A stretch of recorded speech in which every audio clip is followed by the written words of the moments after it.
My specific audience is residents of Prince George's County, Maryland. This county is known as one of the most affluent counties in the nation whose population consists of mostly minorities. However, not all of the residents' resources and socioeconomic statuses are created equal. Prince George's County is unique in that certain areas have numerous grocery stores, restaurants, and farmers markets that are easily accessible by walking, car, or taking the metro. However, there are many other areas that are not so fortunate.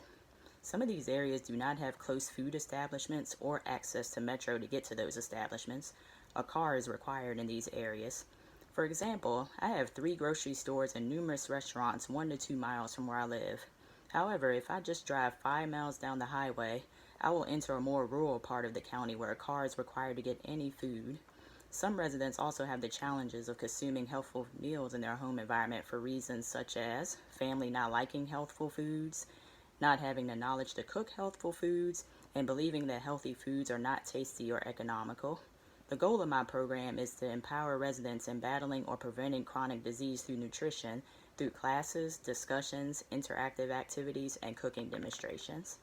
As I spoke with residents about my program and their nutrition needs and desires, some highlights that came from our discussions included lack of confidence in preparing healthful foods at home and choosing healthful foods at restaurants, concerns about shopping for healthful foods on a budget, families that they're preparing food for not enjoying healthful foods, and their desires to improve their diets in order to prevent chronic disease and to improve their overall wellness. The strategies that best support my program goals include health education, behavior modification, and environmental change strategies.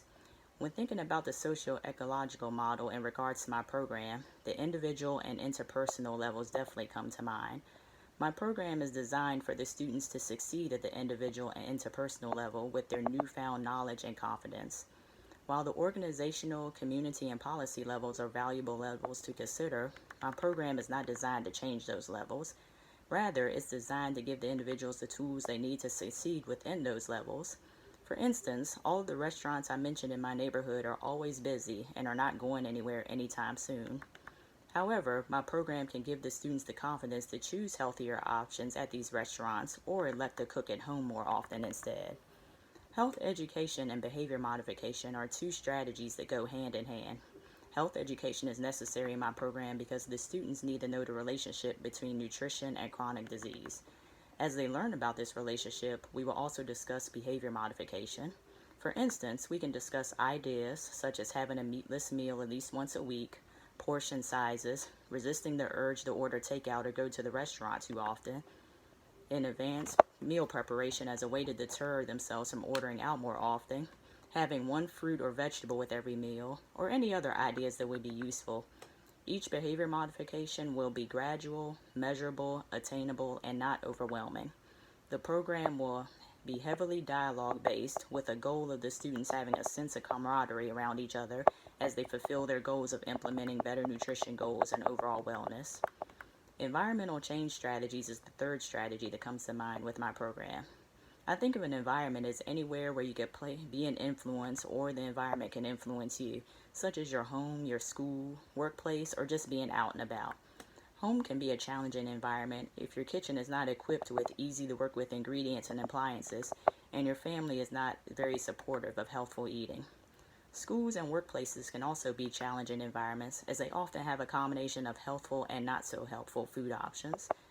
Both school and the workplace can be stressful environments. While the cafeteria may offer both pizza and salad, the enticing look of smell and pizza may be chosen and deemed more comforting by the stressed person than a salad. You may also be running many errands and all of a sudden become very hungry. That has happened to me before. If you did not eat before leaving or don't have healthy snacks in your car, the nearest drive-thru may look very appealing. Some residents I have spoken to have expressed an interest in having better control over their environment regarding their nutrition habits. While we might not be able to change the environment overnight, we can provide tools and strategies on how to consume more healthful foods in the midst of that environment. Some examples include taking your lunch to school and work with you, implementing small changes at home such as filling the pantry and fridge with economical, healthful items like canned beans, spices, and dry pasta and frozen vegetables, and bringing healthful snacks with you to consume if you have a long day of errands.